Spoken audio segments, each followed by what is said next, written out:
really bad shape in a wheelchair. And I was like, oh man, I'm an asshole having to fit out, having to sit here for.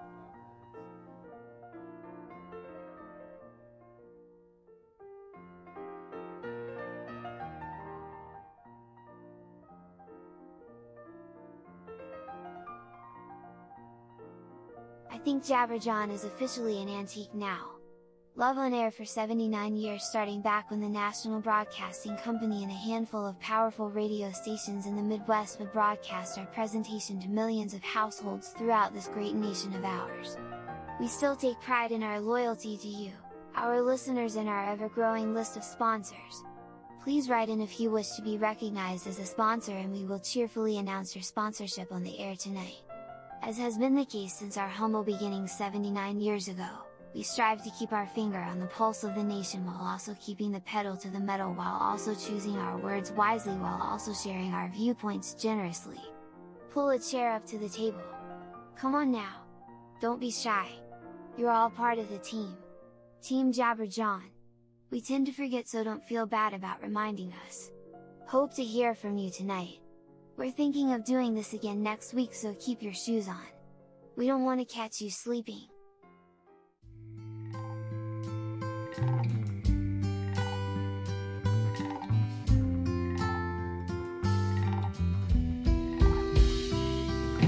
Three little frogs sitting on a log, one of them fell in. One frog said to the other frog, well, you better go get her. Two little frogs sitting on a log, one of them fell in. Last little frog, he sat and thought, good thing they can swim. Jabberjaw, Jabberjaw, Jabberjaw, Jabberjaw. Three little frogs sitting on a log, one burst into a grin. One frog said to the other frog, wonder what's got into him. Two little frogs sitting on a log, one laughed until he is red. Last little frog, he sat and thought, must have been something I said. Jabberjaw, Jabberjaw, Jabberjaw, Jabberjaw.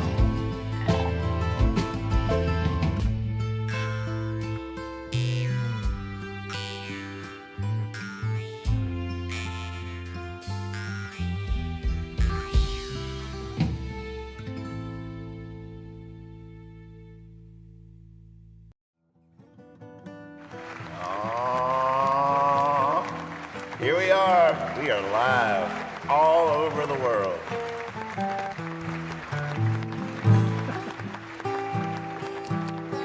Wonder what time it is in Japan right now. Freak out time!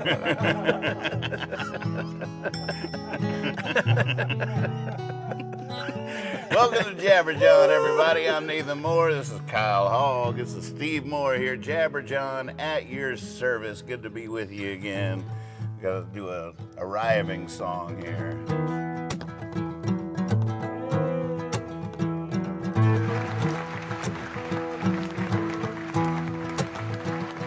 If you saw a UFO, what would you do? What if it appeared only to you? Would you let everybody know? Would you just let it go? What if the alien was a girl? Gave you a message for the world? Would you let everybody know? Would you just let it go? 'Cause what if no one would believe? How would it feel to seem insane? Knowing what you saw, plain as day.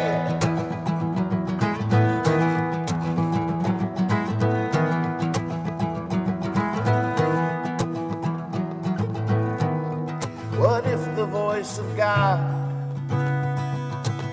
spoke right to you right everybody know? Would you just let it go?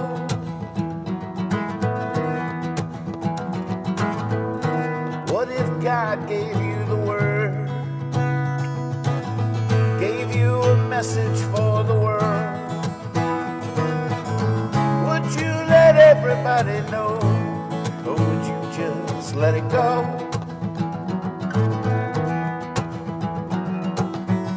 'Cause what if no one would believe?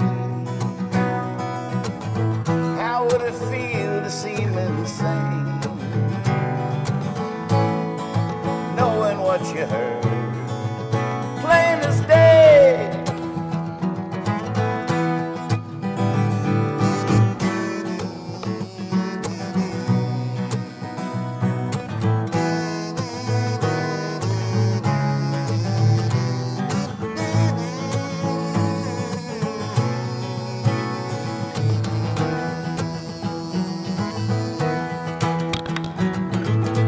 Whoops, hit the mic with it.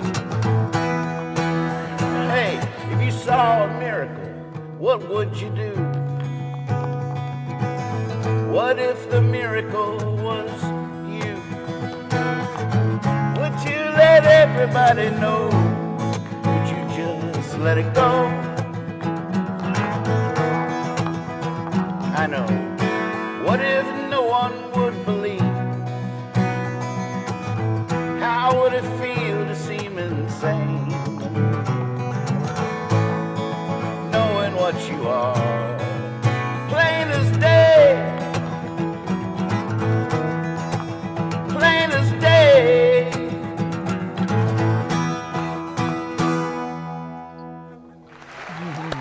Yeah, man. This one's off with a jump pads. I just wanted every instrument. I wanted a drum set. I wanted everything. Damn it. With a 20-minute wig out at the end. I wish I'd given everybody kazoos at least. Drop the ball there. So how'd you get that into your mouth while you were still playing? Or did you stop playing for a second? Hit with my right hand, my left hand gets it up there, and then when I'm done, because of the necklace, Oh, it drops right this into your this pocket? innovation was the game changer. Man. The necklace.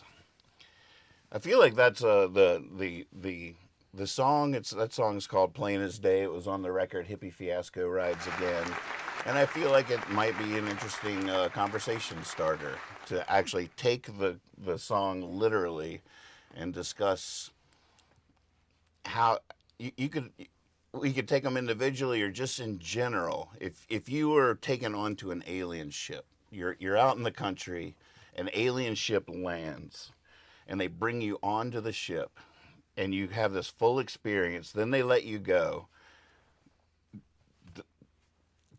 Do you tell the world about that?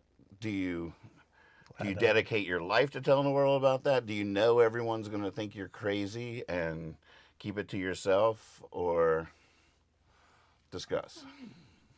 I would report it to the authorities. And they'd say, here comes Steve Moore again with one of his stories. That's what you said last week. But I think next week they'll probably believe me. They were real nice. Wig out time again. Here comes Steve Moore. So you'd report it to the authorities? Well, I just said that. I know, but I don't know what would really go on. I think I would be so impressed with it, I would want to report it. I wouldn't try Now- to hide it under a bush. right. Would you I have mean, any? people already think I'm crazy, so that doesn't bother me. Right. But if I was sincere and it really happened, but there's also my drug history. And so, yeah, in other words, I'm used to not being believed. So Right, I right. think I can handle that. Yeah. Has anyone had an experience with the I'm not gonna tell you. supernatural? I've had several instances of magic lately. One of them we talked about last week, but I've had others lately that just the serendipity of it coming together. It's hard to rationalize. It's I'm just a big believer in all that. yeah. Yeah. Well, a lot of what I'm dealing with when I think about these things, is that we don't give credit to the energy that's going on. And we really are more, if you talk about who we are, we're really more of an energy package than a matter package. I mean, when we die, the matter's still there, but we're not there anymore. Right. Wow. So what's gone? The gone is that energy that is you. And energy is not confined to the inside your body, it radiates out. So Here, here. I love this. Gosh. already. I know. yeah, Go on. More, yes, let's go. yeah, so I think that there is magic. A lot what you would call magic, a lot of times is just tapping into this energy thing. Somehow I got on YouTube or Google and was looking up something, and I got an interview with Carly Simon, and at 80 now. And, Oh, wow. But she was I don't know when it was really, because Dan Rather was interviewing her, and I don't even know if he's still around. But at any rate, she was talking about her and what was her husband, James Taylor, and their relationship, and I was watching that. But she said, and she's looking at him across the room, and she said, well, and answering something, and she said, I seem to have an energy effect on people. Have you noticed? I'm thinking, here's this beautiful woman who I have always, felt her energy. And Dan Rather just looked there and said, oh, yes, I can feel it. Oh, yes. Yeah, I'm there, whatever you say.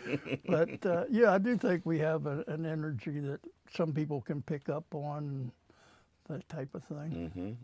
So a lot of the magic, I think, comes in that energy area that we don't think about as much as we probably could. Right. I love it.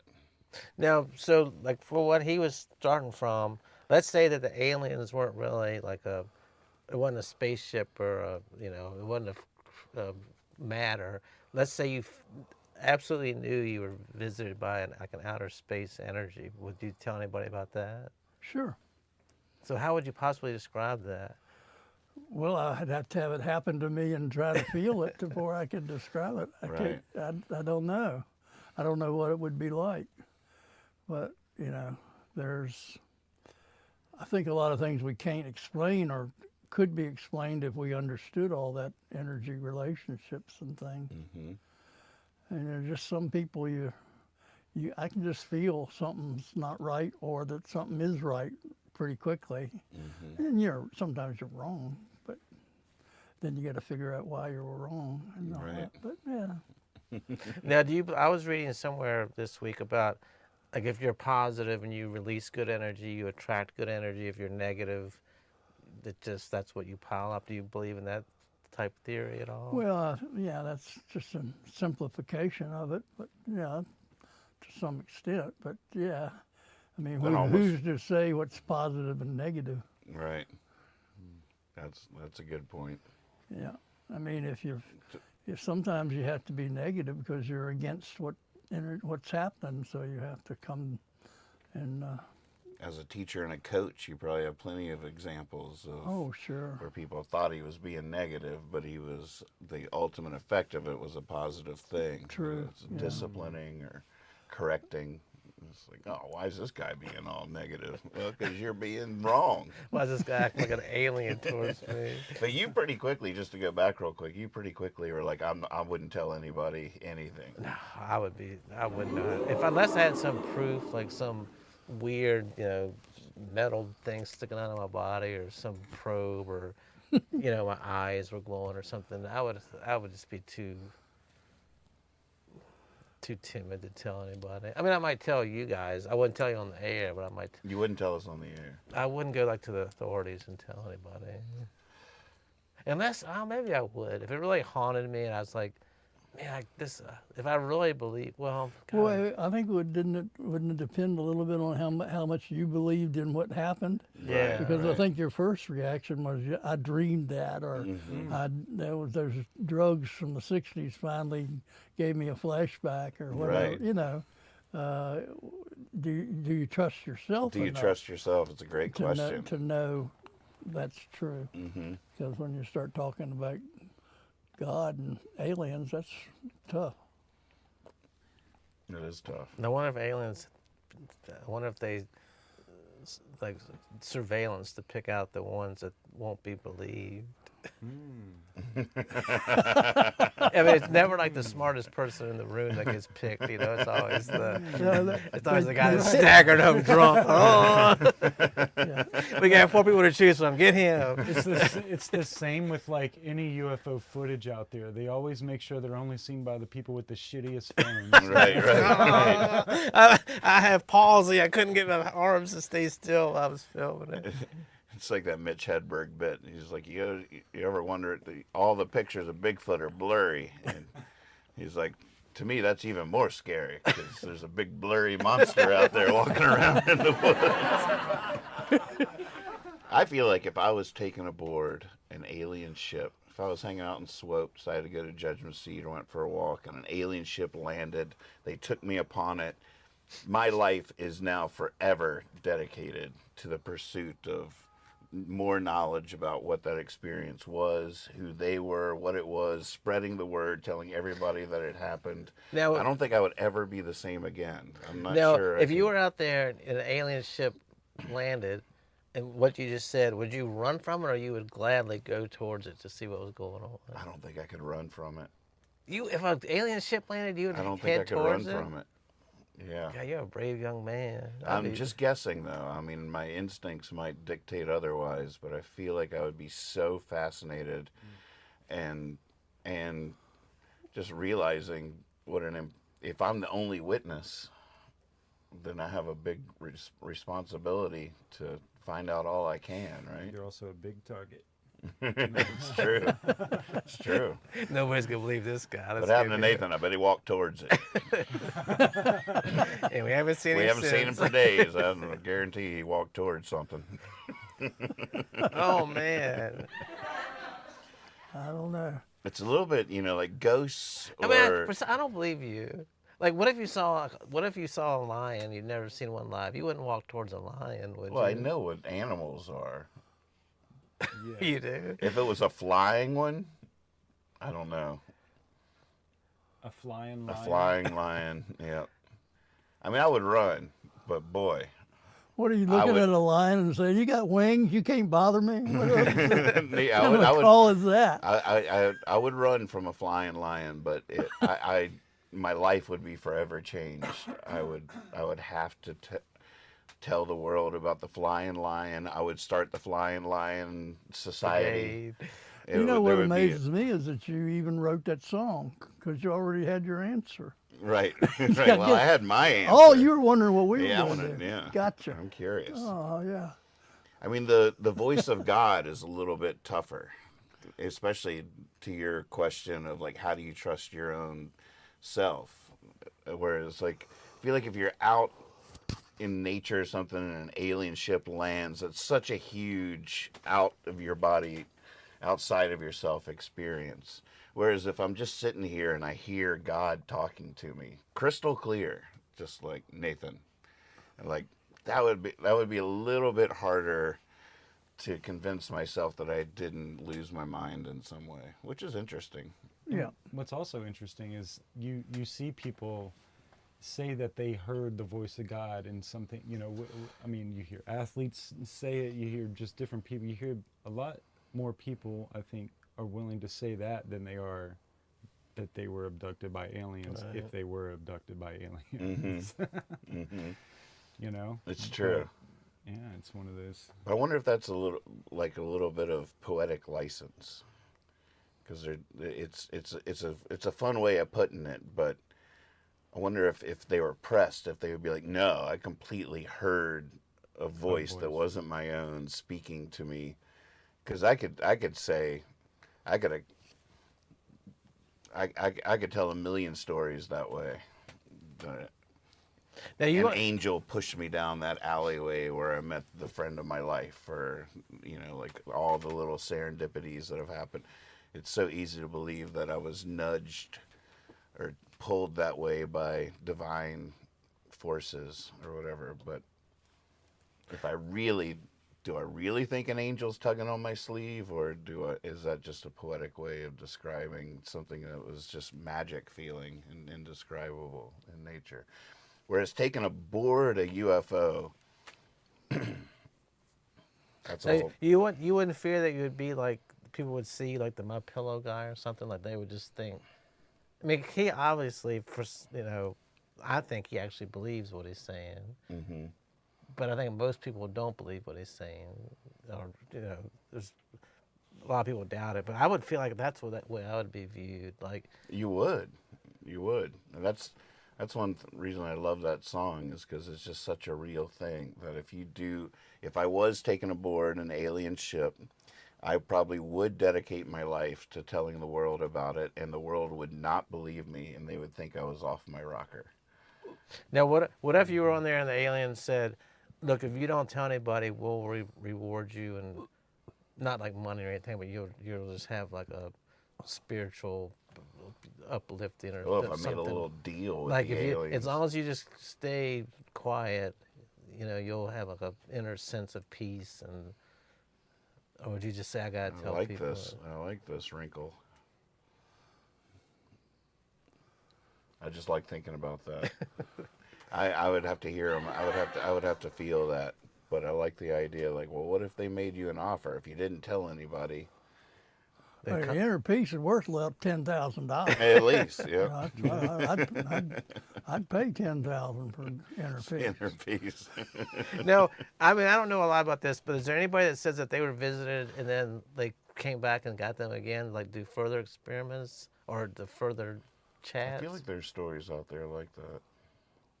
Someone that's been abducted more than once. I just keep thinking of that Saturday Night Live skit where the woman is on there. Have you seen that? Where Oh, those are so funny. The first one of those was one of the funniest things I've ever seen in my life. What was that? It was a Saturday Night Live skit where they had like two people that were abducted by aliens, and then they were both testifying as to their experience, and one was like taken to this magical place where they were fed the most amazing food, and just everything was just glowing and glorious. And the other lady is like, "Well, on mine," and just the most horrific things happened to her. So they just they were kept touching my breasts the whole time. I didn't know what was they going were on. just going back and forth. Well, on my ship, it's just the characters are so funny. It was a really good one. It was so funny. It was one of those Saturday Night Lives where they had to do it again with diminishing returns, I thought. But It was one of those that ones first too where the actors couldn't stop laughing. Right. The lady was so funny. They just It was kept one trying of to those look to the legit side. moments of that. Not a Jimmy Fallon moment of that, but it's actually too funny not to laugh. That was, oh my gosh. I think I'd be more inclined if God spoke to me than I would if an alien spoke to me. I don't know why, but It's more widely accepted to say that than it is aliens. and I don't think people think communicate you're with you. crazy. Which if is you say- interesting. I know. That's kind of what I was saying. It's actually, it is more socially acceptable to hear the voice of God than to be visited by aliens. But really, like in just the cold scientific reality, it's more plausible that you would be visited by aliens than spoken to by God. It's actually, but as far as like normal society, one is way more acceptable and believable than the less plausible one. The idea that God would speak to you is, yeah. Well, it depends on how you define God. Mm-hmm. Yeah. My thing about God is I think what's fascinating is what is your concept of God?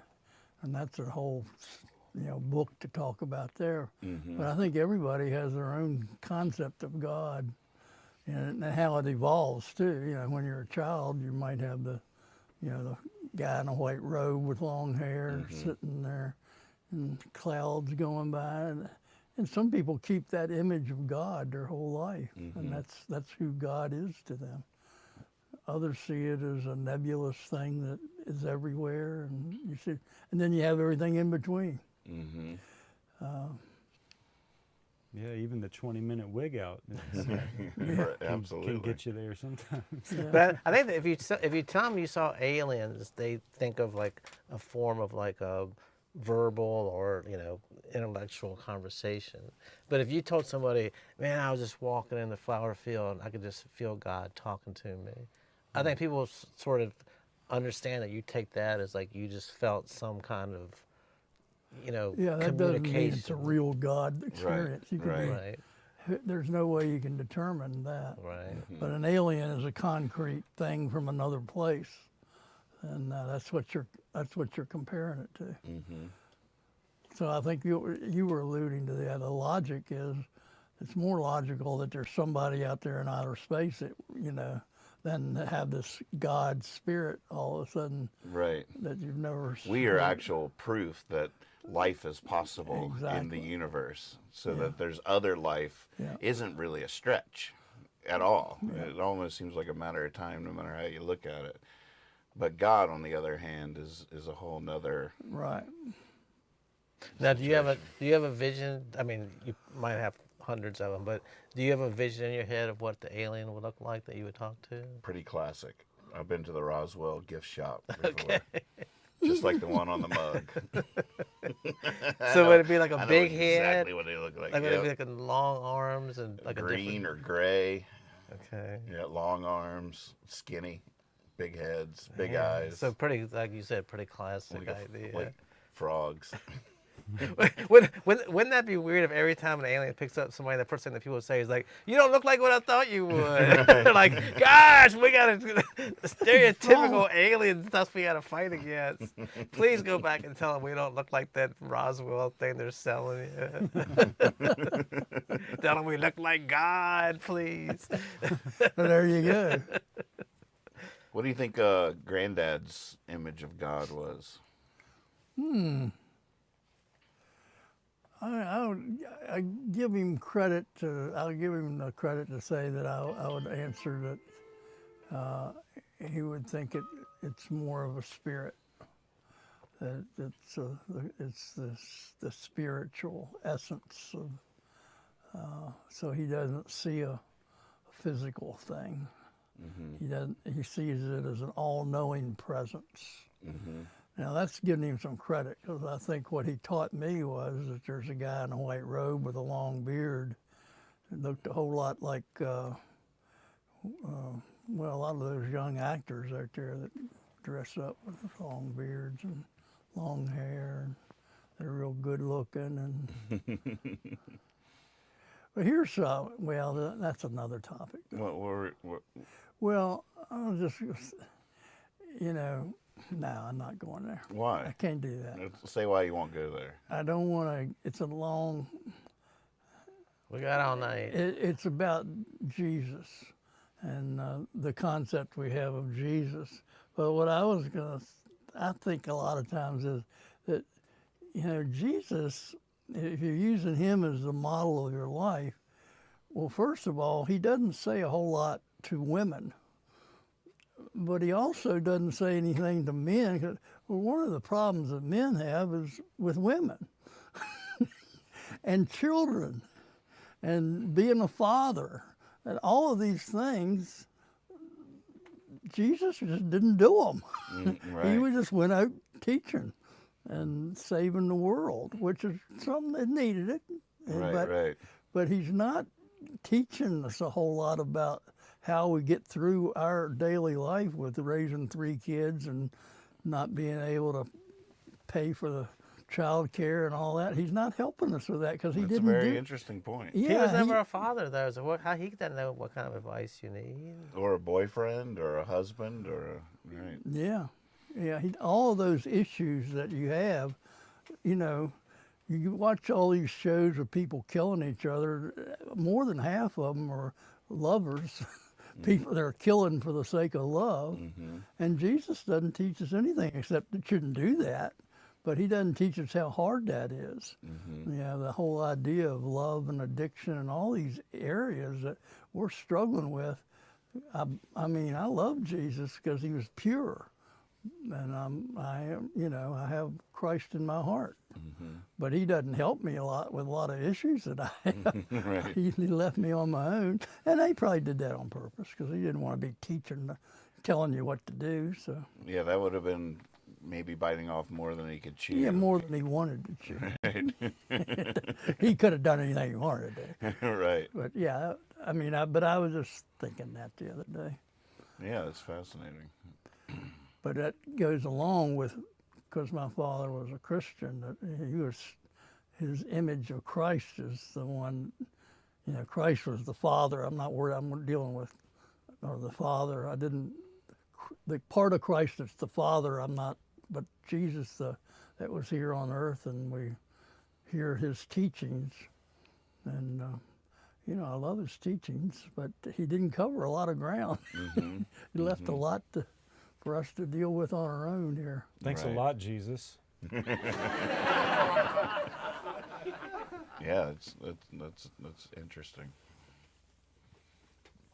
I shouldn't have thrown that out. No, No, it's a good thought. yeah, it is a good thought. I just keep thinking of how much did he teach that we actually got passed down? Like all the stuff you taught, if I got all your students together, what would they actually remember that you taught them? Like you probably taught us all kinds of stuff that we just. Well, the things they learned weren't the things I was trying to teach them. Right. That has Invariably. come through a million times. So maybe Jesus had the same problem as you did. Like, man, why don't these people learn? You don't treat children. Well, I that think he was way." trying to keep it very general. Yeah, in that way, yeah. And something that would apply forever, because the mores of the time you wouldn't want to get into specifics about things like that. It was pretty, he did what he could do. Right. And he came to sort of correct the religious ship of the religions that were popping up. So he had a very specific audience he was addressing, or whatever, the Pharisees and the people, because there was, strong religious leaders and movements, and so he was very focused on the church and the traditions and the spiritual aspect of life and the eternal rewards. in you saying that, one of the issues that is going on right now in this country deals with the idea that the one side is using the Bible to using the way the Bible was taught in the Old Testament and the description of women in the Old Testament as being people that should do the will of the man. And that whole man-woman thing is up in the air right now and has been in the country for 50 years. And if you're a woman, you see progress, but you also see the same problems that have been around for ages, and the men are seeing the loss of something, control, and even jobs, because women are getting their jobs. They used to be able to keep them down there, but we learned all that. When I was a child, I was taught, and young ladies are taught that the best way you can be is to be a good wife and do what your husband tells you to do, and raise those children, and that's where you belong. And you see Mr. Vance talk like that, and Yeah, the nuclear family. the nuclear family is very well, and it is, and so but that's being brought up and it's being used.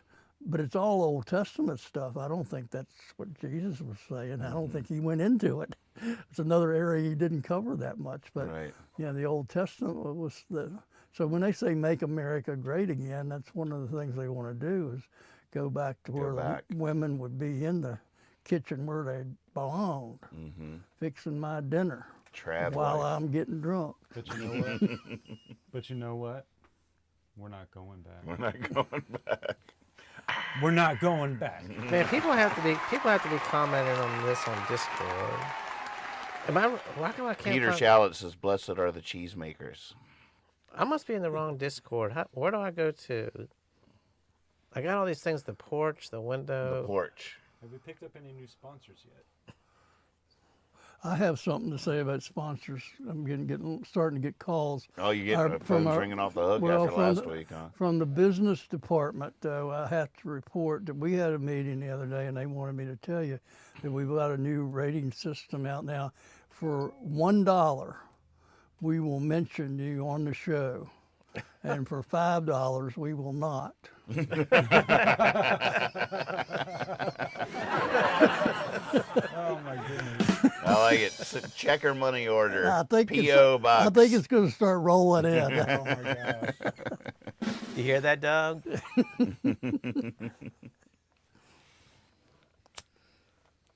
Man, I'm very impressed that you would go towards an Aliens show. I'm very unimpressed that you wouldn't. Now, if you were walking in the woods and like an old beat up Oldsmobile pulled up with two dudes hanging out of it, and they waved you over, would you go over to that? No, I would not. Just based on life experience. It's probably a bad move to go towards the alien ship. I might stay where I'm at and just watch. Observe. See what happens. Would you like I crouch wouldn't down? run, though. I don't Would you think I'd crouch run. down behind something to hope they didn't see you? Yeah, I'd probably. Yes, I would try to hide from them. I wouldn't be like, "Hey, Okay. no, we're cool, we're cool." You know. Yeah, all right, I'm with you. I'd want to see. There's a very good chance I wouldn't just go immediately towards it. They're like, But I oh wouldn't no, run. oh no, here he comes. We gotta go somewhere I would else. have to keep observing it. There's no way I could No, I might do lose that. sight of it. I might do that too.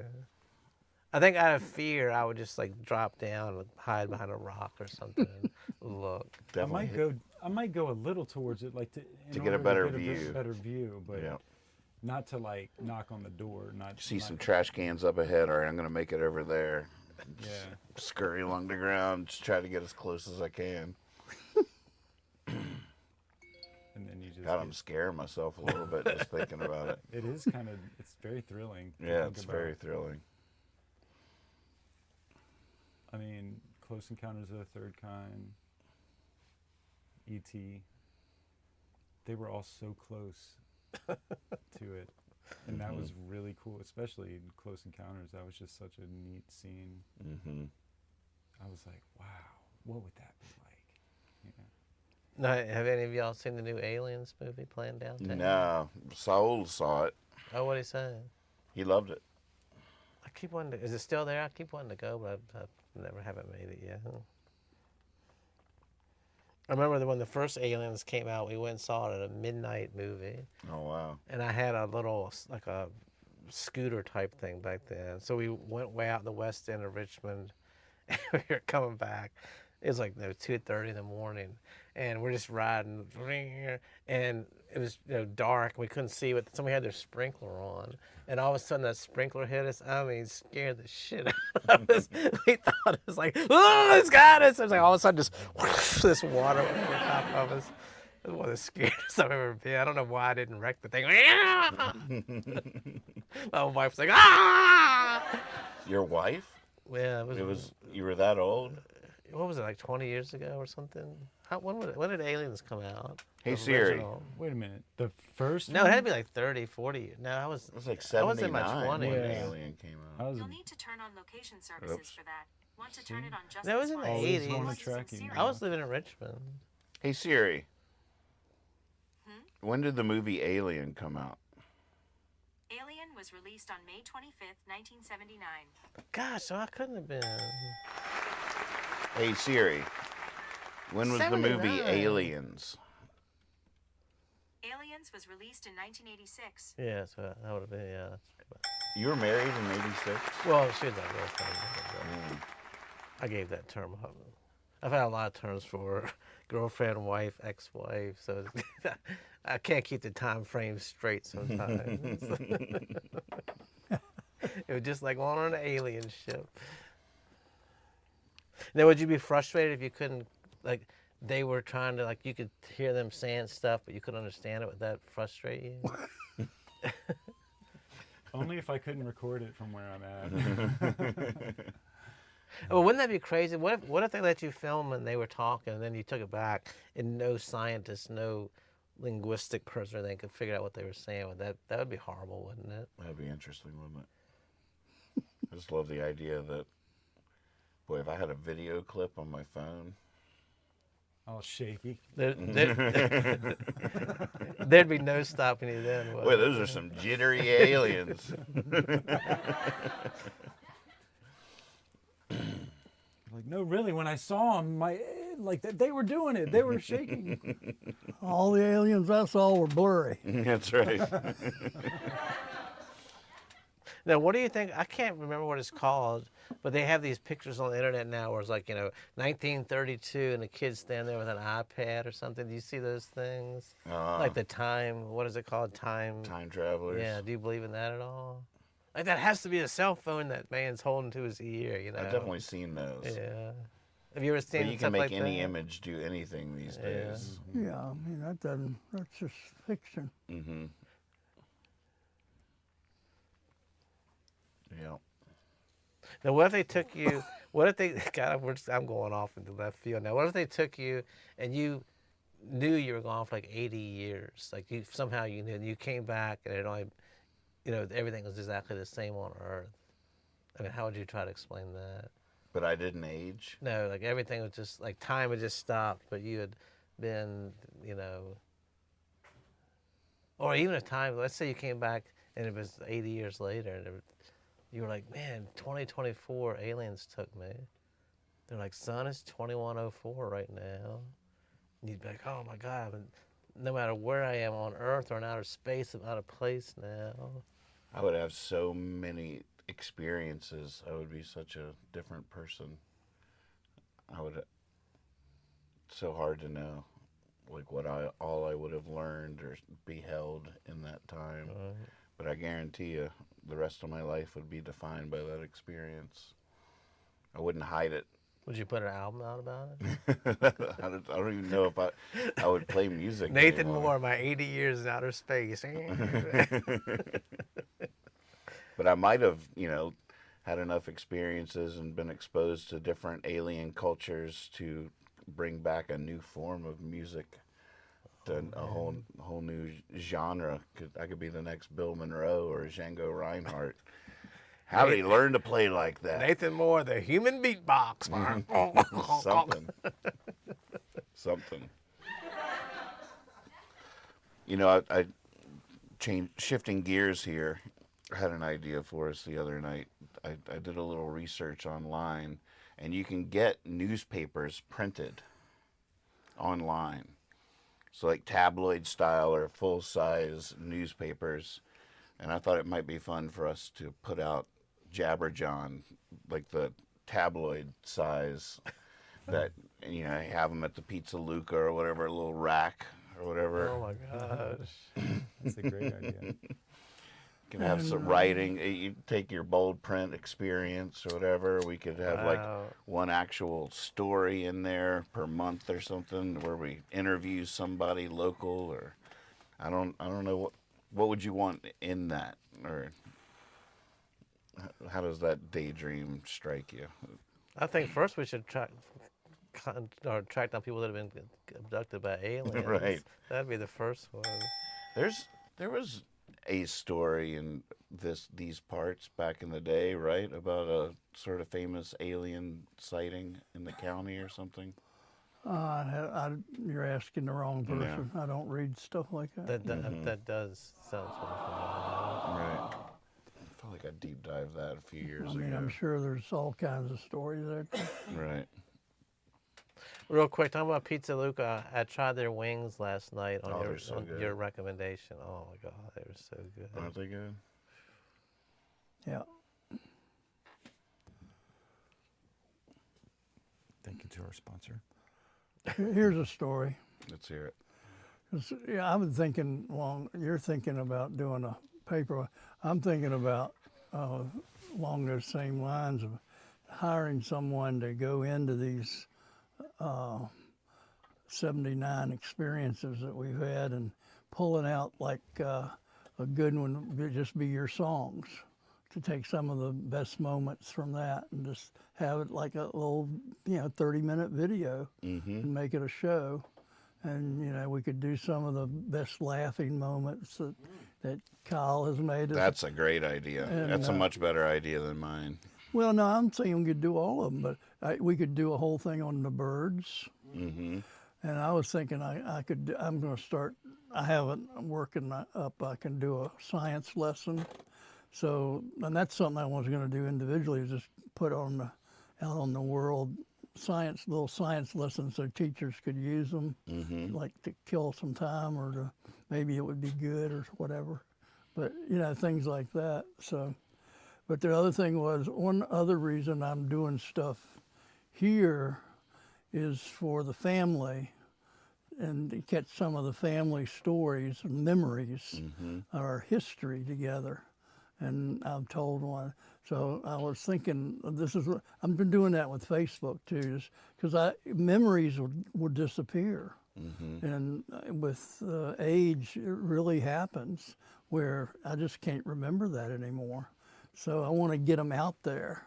So that would be one thing you could do here, just have family stories. That's a wonderful idea. That is a great idea. Yeah. There's a whole thing where you can start with that process. I've learned a lot about it through the daily practice show that I do every night at midnight on YouTube, and it's called time stamping, where if you look at any of my daily practice shows on YouTube and you click on the description of the show, it shows you every song I sang, and with a little timestamp, which is just the time during the show that it happened. And if you click on the timestamp, it takes you directly to that moment in the show. Yeah. So you can even search the channel, like, do you believe in ghosts, and it'll show you every show I sang it on, and you can just go right to the song. That's cool.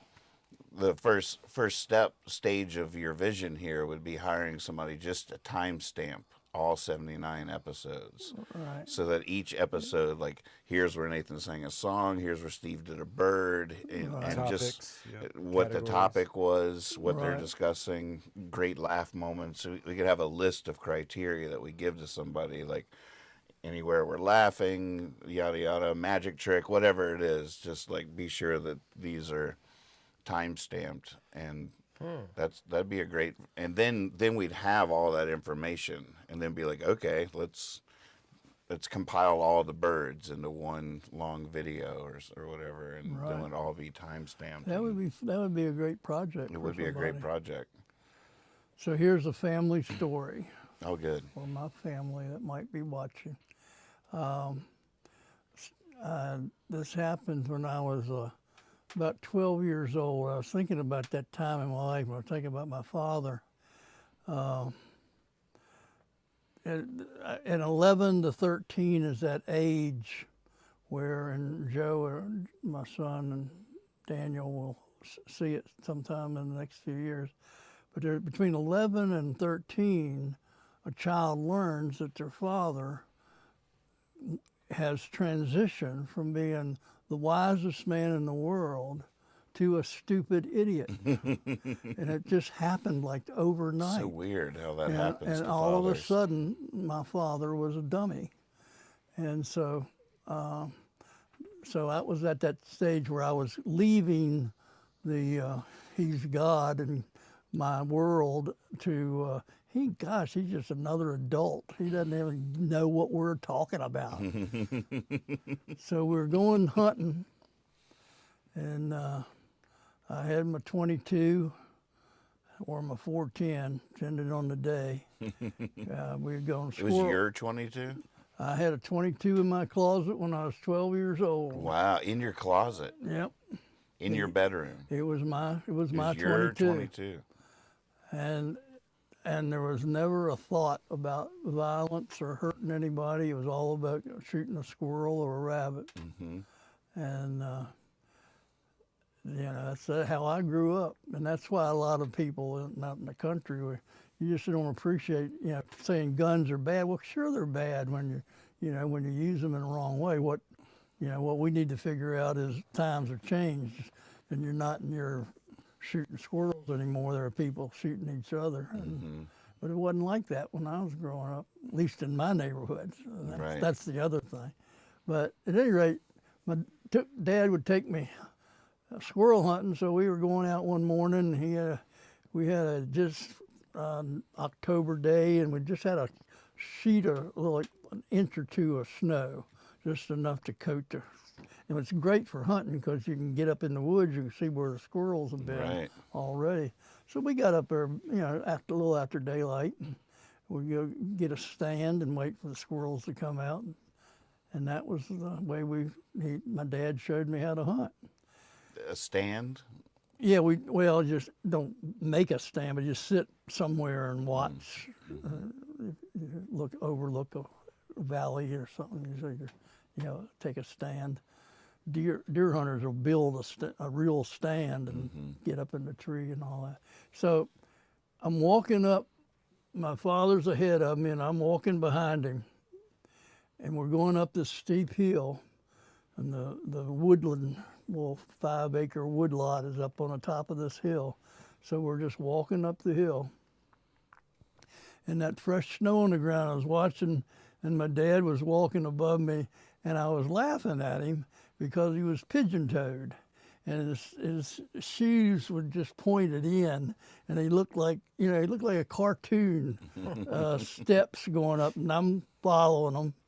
And I'm laughing at him the whole time. And we get up to the top of the hill, and we turn around, and I started to say something to him about how silly his tracks looked. And I turned around and looked down the hill, and there were 2 sets of tracks, and they were exactly alike. They were exactly alike. I couldn't tell them if I hadn't been standing there which ones were mine, which ones were his. And I had an epiphany. I just sat there and looked down, and I said, "Oh my God." But I've never forgot that. It was really an important moment in my life where I realized I'm just like him. Right.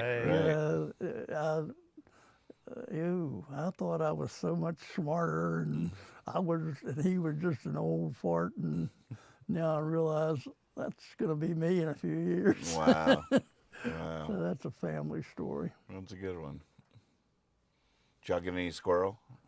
I think we got a couple, which, I was thinking about that's hard to do. Because you're in there, it's quiet. Of course, as you shoot the gun, it's going to be 30 minutes before anything happens after that. And then they have to come, and they just sneak back out. And so it takes a while to even get a shot off.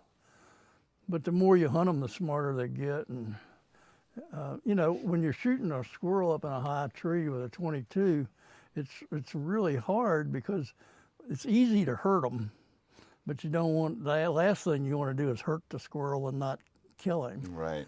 So, that was a pretty good shot to even be allowed to hunt squirrels like that. So. How would y'all eat them?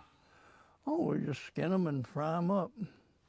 They just put some flour on them and throw them in the frying pan and just flour them up. Their muscles were real tough because they used them a lot. They were stringy and nothing great. They'd be better in a stew or something, just cut up the meat. So was the impetus for those trips, obviously it wasn't a delicacy. It wasn't because y'all found them delicious. It wasn't for food, no. It was for hunting. It was for the experience, the bonding, the bonding would be we were going hunting. We were hunter-gatherers. We were going out looking for, it's just like any other game. We had a goal, and you get your limit, just like trout fishing. That was part of the game, was to catch your limit of trout, and that was it's all part of the game. So you were definitely playing a game when you went hunting. What else would you actively hunt? Deer? I didn't hunt a whole lot. But with Granddad? I shot a deer. With Granddad, we just hunted rabbits, and we didn't have dogs or anything. We were not middle class. I think I was the dog, actually. He'd say, "Run up through there." And I'll fire your feet. And I'll get up here on the hill. If you scare one out, I'll get him. So, we didn't do. We weren't big hunters, big time hunters. Now, Dad was a turkey hunter and a deer hunter. He was a serious hunter. Those makes more sense than squirrel hunting as a specific mission. Oh yeah, they definitely make more sense. I shot a deer when I was 16, Oh, wow. and I did not like the experience. Mm-hmm. It took one shot. It was a lucky shot. I killed the deer, but I ran up to it on a cold November morning, and it was still breathing and it was still exhaling, and you'd see its breath.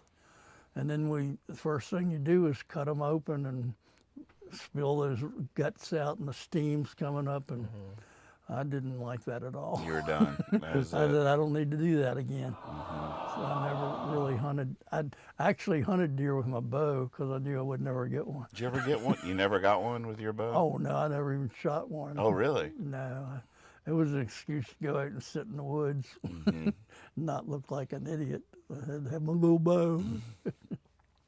There is a magic type. I was just picturing you and Granddad, just that meditative sitting there in the silence, and usually pretty early in the morning, I guess, or something. But just that talking, I loved it. talking in Yeah, whispers.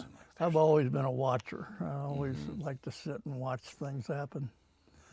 But yeah, I You love hear every little twig. Yeah, It just, and you scare everything goes, and then all of a sudden, after about 15 minutes, a chipmunk will come out, and then something else will run around, and then a half hour later, they forget you're there. did you ever take me hunting? I don't think so. I think I'd pretty much quit hunting by then. Still had the Did you ever go gun. hunting? I went one time with my neighbors across the street went hunting, and it was just, I was like him. I was like, man, I can't. If I shot something, I'd feel so. I just couldn't do it. They didn't even give me a gun. I just went with them. But I was like, man, I just can't shoot something. Well, It was funny that you were telling that story about how you realized, like, the same pigeon toed, and this goes to, it's just getting emotional telling you about it. But anyway, one time when I was a kid, I was riding in the car with my dad. I was in the back seat, and he was in the front, and he had some long ear hairs, and I was like, "Oh man, shave that stuff off. That's nasty." Just like, you need to take care of that. Every once in a while, I'll be driving to work or something, like, "Oh my God, I got this long ear," and I just flash back like, I'm the exact same way he was. You weren't paying attention. You go to work, and I'm just like, oh my God, here I was in the back seat like Mr. Perfect. You need to take care of yourself and look presentable. And then I'm going to work today with a 6 inches of hair like hanging out of my ear. Like, God, it's like it's like it's the same type of thing. right.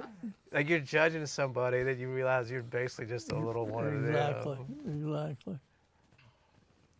There's a guy going the wrong way on Frederick today, and the truck that went by him the correct way and like honked his horn a lot, and then when he got to let him know he was going the wrong way, then when he got up to him, he was like, "Wrong way, dumbass," and I just was like, gosh, why?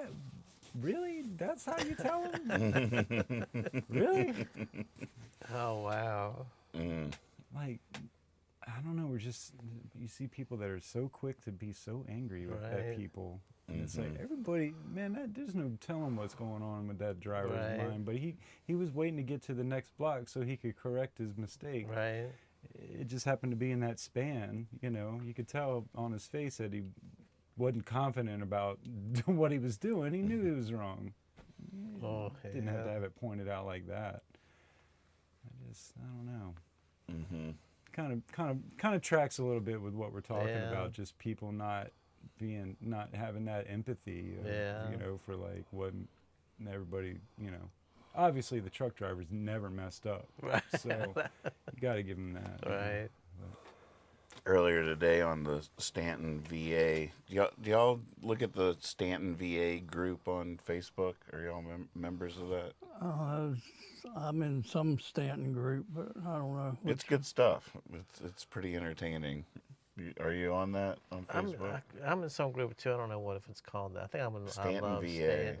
Oh yeah, that's a good one too. Yeah. I don't think I'm on Stanton VA. It's pretty entertaining. Here's a guy this morning on Stanton VA. Dear Betsy Bell neighbors, especially the person in the late model Nissan Altima that passed me by about 6 times this morning to keep an eye on me. I walk nearly every morning around 5 a.m. I walk fast because I'm 66, and if I don't walk fast at that age, I could die before I get home.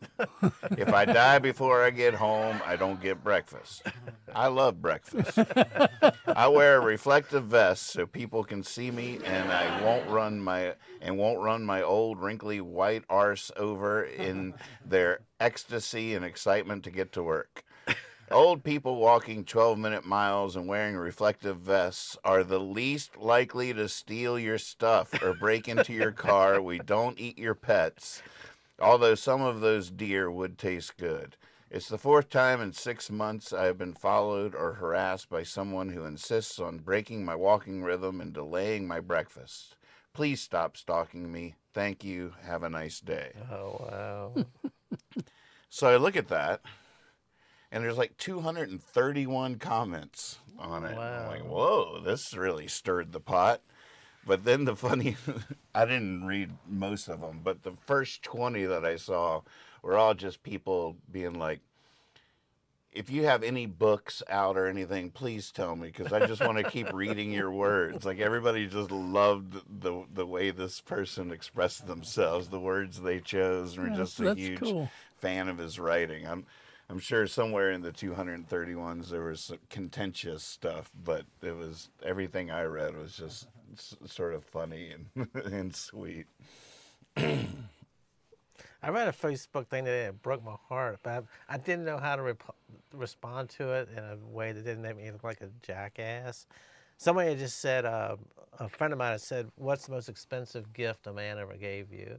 And every single response was, "No man ever gave me anything.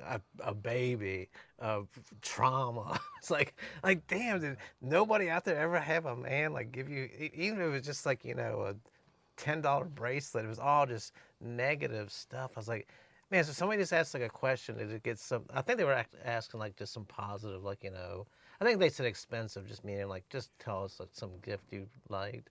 There was like 40 of them. A baby, and then he left me. A trauma for the rest of my life. And I was like, and I wanted to say, God, none of y'all have ever had a good experience with a man. But I was like, I don't want to be the only man on here saying that, But I was like, man, that's just like, that's like a worldview, I guess, or not a worldview, but like a view that if you've been done wrong, I guess, I was like, wow, I don't think that's what she was expecting when she put that out there.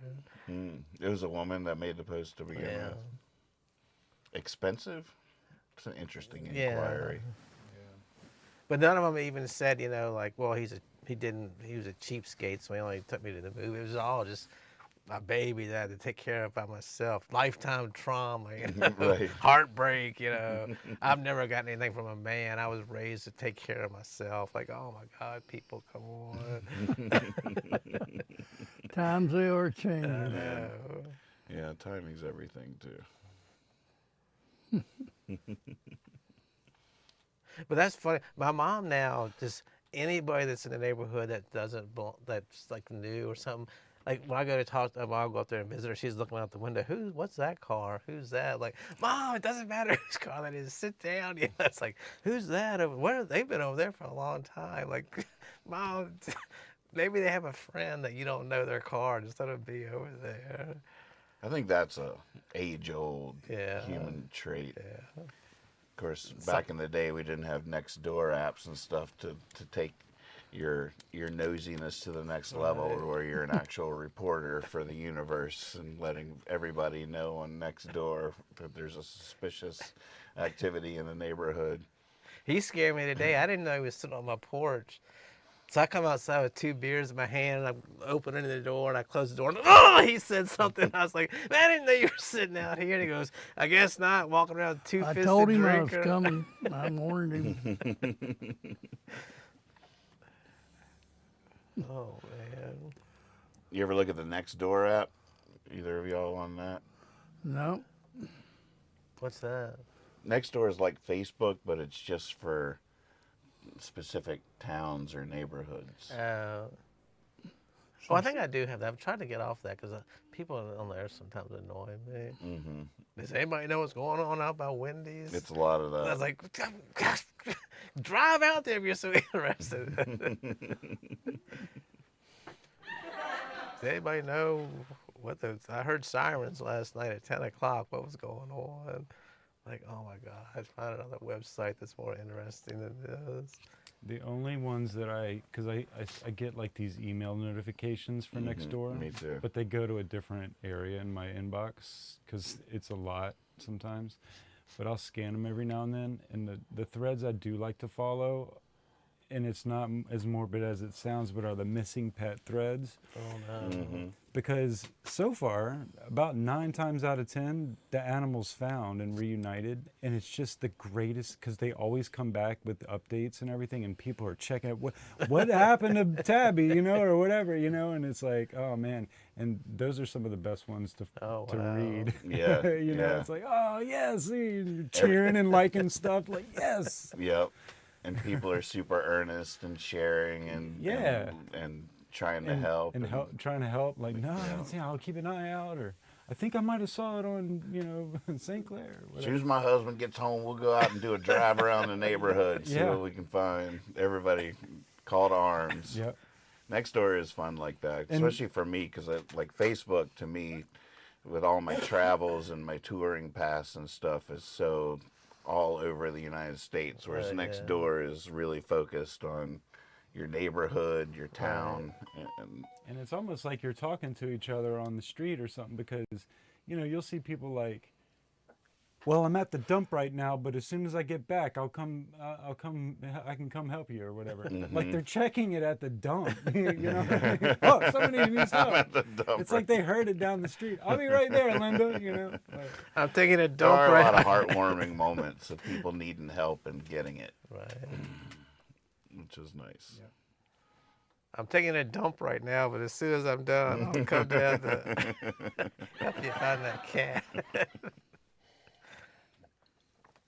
Well, I was sitting up in the TV room. I guess it was Saturday night or Sunday night. About 4 a.m, I hear somebody just yelling outside at the top of their lungs, just screaming. Like, and it sounded to me like it was a one-sided conversation. So what I was picturing in my head was somebody outside of they were outside of someone's door yelling at them on the other side of the door. You give me my money.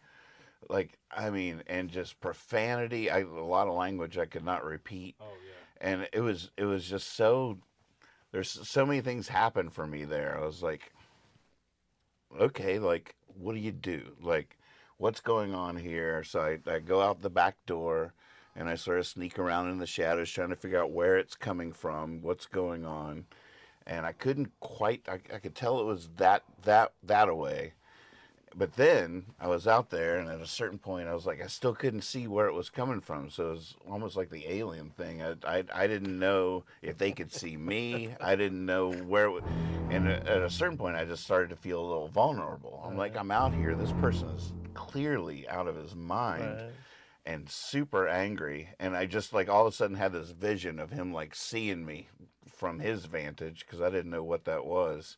And just, like, having no satisfaction at this closed door, decides to just come at me. I just Next best thing. So then I sort of like backed out of the shadows slowly, back into the house, locked the doors. But then I went into Kether's office and opened the window so I could keep listening and try to figure out where it was coming from and what was going on. It was ongoing for a good 15 minutes or something. And did go through this whole dilemma, and I still feel a little bit guilty. I never called the police, because I don't think I've ever called the police for anything in my life. And then I just feel like, I still feel a little bit bad.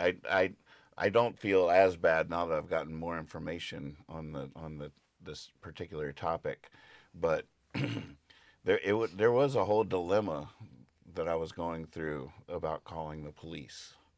But I didn't do it. How bad is that? Oh, I think it's just very normal. You don't, I mean, there's, how much of that can be positive to your life? It's, you know, most. Well, if if he was about to hurt somebody. Well, yeah, but how often are you going to get credit for anything anyway? more likely, most of the time, you run the risk of getting in trouble, either having to testify, Right. police coming to your door, him seeing you, making a commitment to come back and kill you. You know, Those are all the things I was thinking. all those things. You're reading my mail. Yeah, and they're all negative. So what's the positive? That one little thing that may or may not have happened anyway. You making that call might not have helped, and you can rationalize that all the rest of your life. But yeah, I can see why most people, you know, when you see something like that, when you hear that, people don't report it. It's not because they don't care. It's because they're afraid. They don't want to get involved with something that they're out of control. They don't have control over. Well, you also think it's not your business. Maybe they're just going to work it out. Yeah, in a lot of cases, it really isn't. Right. So there's that too. But if somebody's threatening somebody or whatever. What's that famous picture of New York, like in the 60s or the early 70s, where that man was murdering the woman? And like 100 people witnessed it, and nobody, not a single person called. Yeah, Cather's taught that in her psychology class. Yeah. Because everybody convinces themselves, like I did. Somebody else is bound to call. Exactly. Someone closer to it, yeah. And that is going through my head up there. I'm like, there's absolutely nothing heroic about me right now. Like any fantasies I had of any heroic aspects of my nature are all now being completely disproved. I'm not doing anything. I'm just like frozen. I'm fearful.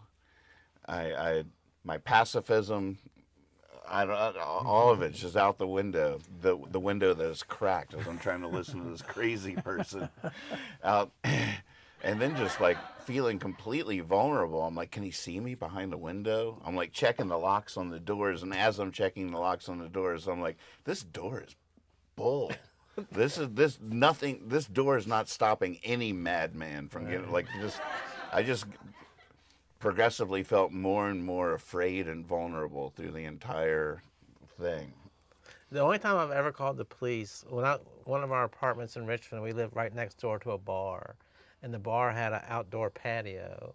And one night after closing, I was like the same thing. I was sitting there watching TV and heard all this fighting and screaming and stuff.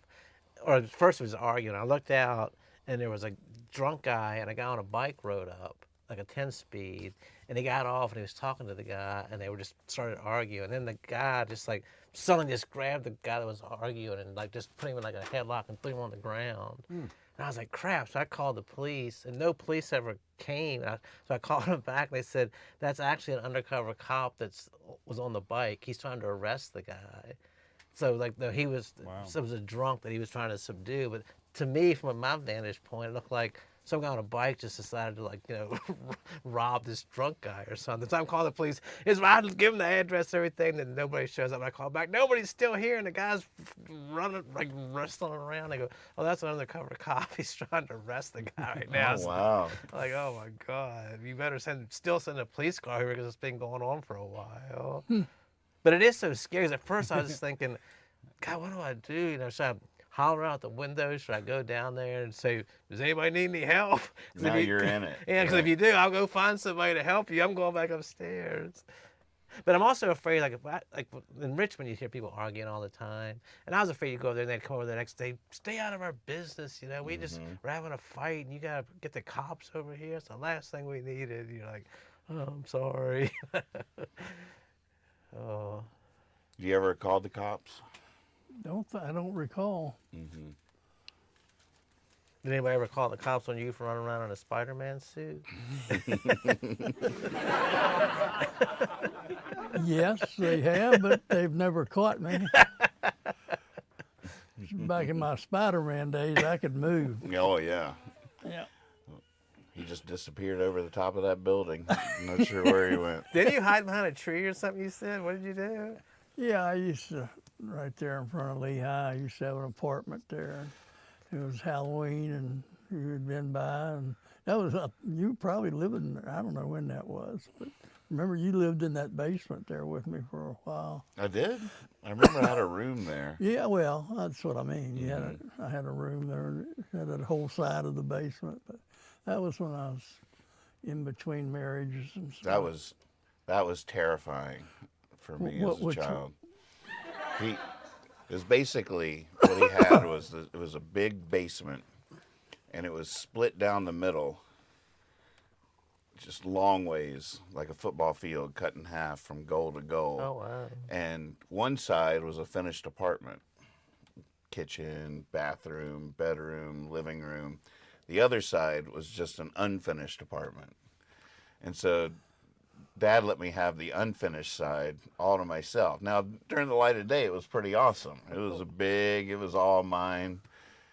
In the middle of the night, you go through that door, my bed was like way down there in the middle of this big open space that was just nothing but these endless shadows that there's... I don't remember you ever telling me that you were scared over there. No, really. I thought you were having a good time. But I would even, scare myself. I would like listen to that Peter Pan record, Captain Hook, with the ticking clock or whatever, and just get myself all worked up. How old were you? Nice, Lex. How old were you? Do you remember? I don't know. How old was I I? have no idea. I was we going to don't. ask you the same question. The quick new information I got on this scenario, Lex actually told me that this guy is a common occurrence. It was my first real experience with him, and he's just shouting at God or himself, or there's no door he's on the other side of. Oh, okay. There was actually nobody on the receiving end of that. Crazy, which made me feel a lot better that there wasn't somebody on Well, in other on- words, he was talking to God. Mhm. Yeah, And God can handle himself. exactly. Doesn't need me to come to his defense No, on any not level. at all. Not at all. And fittingly, because I've experienced this phenomenon numerous times since we moved over to Stewart Hall, and I think I haven't gone over. I'm too scared to cross the street when it's happening, but it's right at that church, not the Baptist church, but the other one, the Episcopal church where you were married, and that breezeway. I think somebody is just kind of crashing there at night, but they're having these episodes throughout the night. Yeah. And it's really loud and startling, and Chilling. it's full of every horrible word and racial slur you can Well, imagine. I think if it happens regularly, the police should know about it. Mm-hmm. That's not right. Mm-hmm. You remember when Stanton used to have all the characters, Paul I and Shaky and all those people? Umbrella Man. I don't remember Umbrella Man. No. What was the first one? Paul I. And What about him? And Is he Shaky, still around? Shaky would sit up in the window over there by the library and point his finger out, and just we'd walk by. He would just. I don't remember any of that. And there was that one. I thought it was a lady. Mr. Freeze. Yeah, Mr. Doug is in here. With. Yeah. Oh yeah, Mr. Freeze. And the one was like, I'm not sure if it was a man or I always thought it was a woman, but somebody told me it was a man. But then somebody told me that he had a tail, like a little tail. That was always scared of him after I heard that. Like, man, this dude's walking around with a tail.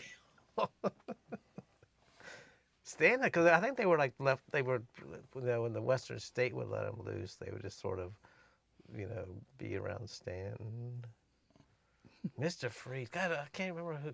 That name is so familiar, but I can't remember who Mr. Freeze was. Do you remember any of these characters? Well, I knew Paul I.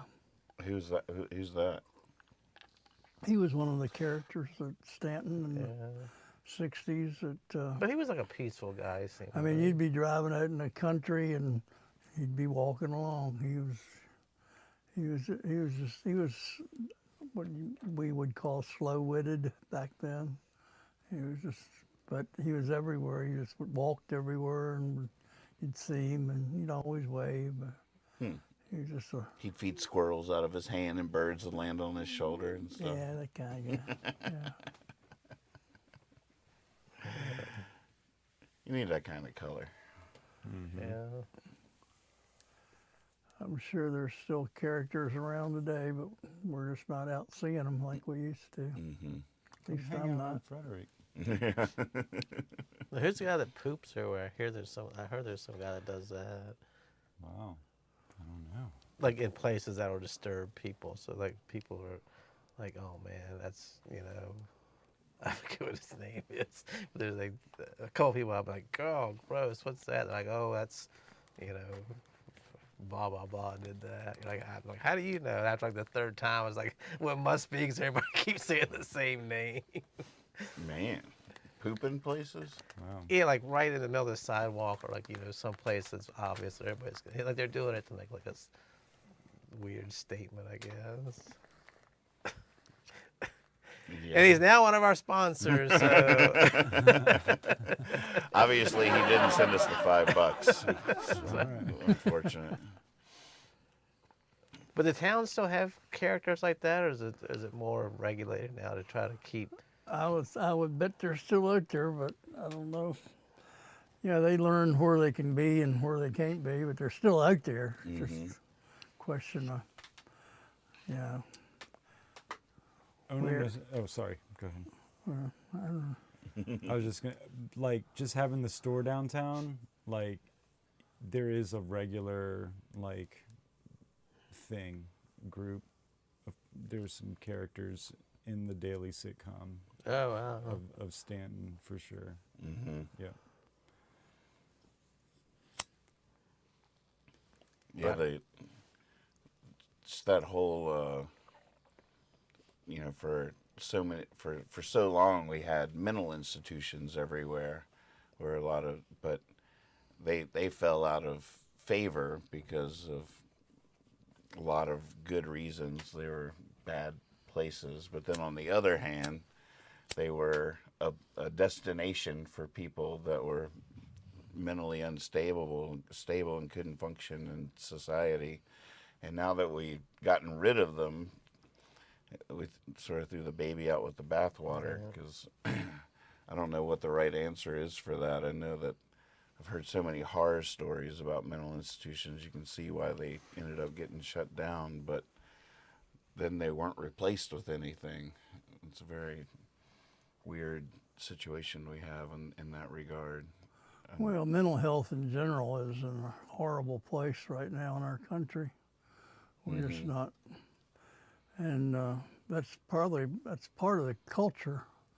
The culture is based on us consuming.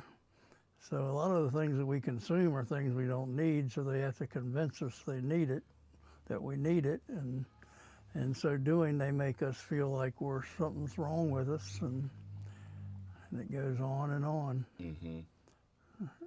There's a lot of people not happy. And so what have they done? They give us gambling and alcohol. Right. What's the solution for that kind of stuff? Find an alternative way to make yourself happy. Right, but well, we can't do that for each other necessarily. Well, What do you mean? Are you being like do you mean like alcohol or drugs, or like a positive way? I mean, I don't know. I don't know if you said it flippant, no, I'm saying that we have a society that makes money by making us unhappy, and part of that process is giving us an answer to our unhappiness, and that answer is sex, drugs, and not very good rock and roll. Right. And gambling. And gambling, yes, the big four. Mm-hmm. And it's all cheap, and it's all unsatisfactory, and it doesn't make you feel good inside. And so we buy something else. Oh, let's buy some big pharmaceutical antidepressants. That would be a good thing. And now Big Farm can make more money. So it's all bullshit. I'm sorry. No, it's fascinating stuff. I mean, there's ways to be happy that don't involve alcohol and gambling. And you just need to search them out. I feel like I always feel like I dodged a bullet because of my age. Like, right, if I had been born 5 years later, I feel like I definitely would have been drugged as a child. My hyperactivity, ADHD, or all this stuff. Like, it was like all the kids behind me were all getting prescribed Ritalin and what's the other thing for kids? I don't know, Prozac, Adderall. I don't know what they all are, but I felt like I was surfing a wave, and behind me was like all this chaos. I was just seeing it in the rear view mirror. I was like, holy moly, did I ever dodge a bullet? Because I don't even know like what that would have meant to have my mind chemically altered in order to change my behavior. I just feel like that's something that happened on such a widespread level that we as a culture have never really addressed. I don't know if it's still the same today or what the state of that is, but it definitely seemed like a huge experiment was going on with children's minds. Yeah, I totally agree. Like when I grew up, I don't remember ever having any friend that was on any type of pill for their mood or their, you know, you just dealt with it. You learned to love them or you left them alone. But now, like you said, it's like almost every friend I have, you know, there's something's that my son's on this, my daughter's on this, and it's just become normalized. Yeah. I feel like that's crazy. I had a friend that their son, I think it was their son, was like on some heavy acne type medicine, and it affected his personality so much. He became so depressed. They didn't know why. It was just like a side effect of this thing that they didn't know. They took him off of it, and he came back to himself. I was like, man, they just give you this stuff to make your zits go away, and then you become like a zombie just sitting there. It doesn't matter if you have zits or not. You just sit at home not doing anything, you know. Like, man, I've got a clean face, but I just don't feel like going out anymore. Yeah, just sit there. It's like, it's just. Do you remember seeing that begin, or that? Well, yeah, it's just another way of controlling behavior. You know, it's like, you know, ADHD. You know, when I was in high school, there was never one case of ADHD. And then all of a sudden, 15 years later, about a third of the kids had it. And you were drugging them. You know, Ritalin, you were just giving them, it was, so yeah, I saw it happen. Obviously, that didn't mean when I was a kid I had ADHD, but I just didn't get, they didn't call it a syndrome, and they didn't have drugs for it. Right. They just thought you were hyperactive. Right. Which you were. Right. Because you were bored by school. Right. I remember one time I was with a friend sitting in the backyard at my house, and we were talking about autism, just like a conversation, and he was taking one of his walks. We went to the fence, and we were talking to him, and I said, you know, what did you do back when you were teaching? There was, you know, kids, they weren't, like you said, nobody was really monitored by these drugs and stuff. He dead serious looked at me. He said, I think you were probably the first student I ever taught that had autism. That just cracked me up. He said that? To me. What did I say? You said, because you were just walking down the street, we came up and asked you like how you dealt with kids that were like different ranges and stuff, and you said, well, you looked at me and said, well, I think you were the first student I ever taught that had autism. Well, I knew you were being funny. I mean, I went inside and cried later, but I knew you were being funny when you said it. Oh, I'm sorry. We did it again. Thank you so much for joining us here on Jabber John. So good to be with you. We'll see you next time. And thank you, Paul I, for your sponsorship. We'll see you out there walking around.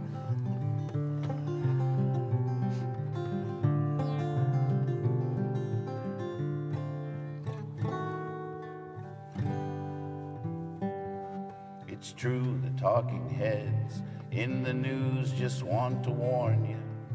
Everything is parsed, and yeah, but it could get worse, just to keep us tuning in forever. Somewhere a soldier sitting in the dead of summer, in the ocean on a platform, in the eye of a hurricane. We came, but we could not get it together. Now everybody's gone a little crazy, and when you're crazy, you don't even know you're crazy, 'cause you're crazy.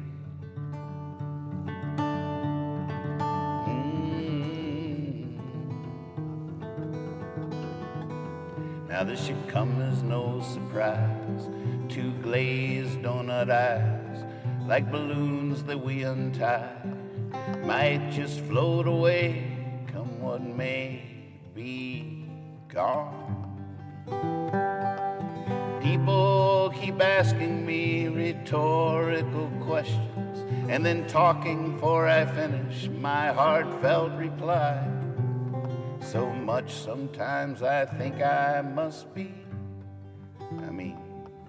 everybody's gone a little crazy.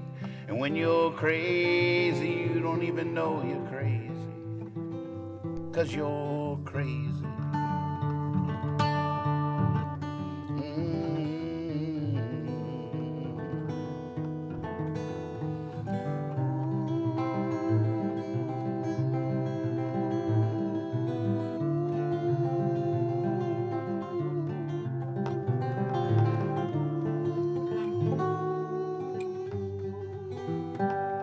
All the boats and planes, cars and trains, to me they're invisible.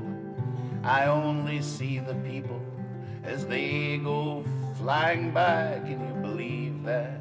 Asleep up in the sky. Multiplied we divide the indivisible, spend all our time fudging the numbers to make it come out equal, no matter what or who we have to hide. And that's why everybody's gone a little crazy. And when you're crazy, you don't even know you're crazy, 'cause you're crazy.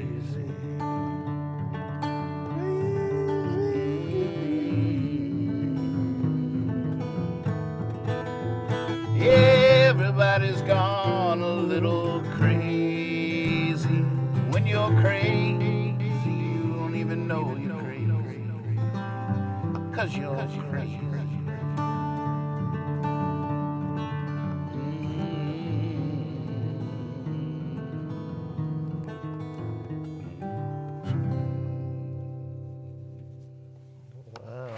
Very nice. Thank you. That's a good time to the first song. I'm trying to convince people you were on the Oh, that's true. Wow, you really brought it back. I You really brought it back around. I'm telling you the truth. No, you're crazy. I swear I was taken on the UFO. And I wasn't even scared. I ran right towards you. Yeah, you're crazy. You don't even know you're crazy, but you're crazy. Always the last to know. Thank you, everybody, if you're still out there. Bye-bye. Thought we did all right.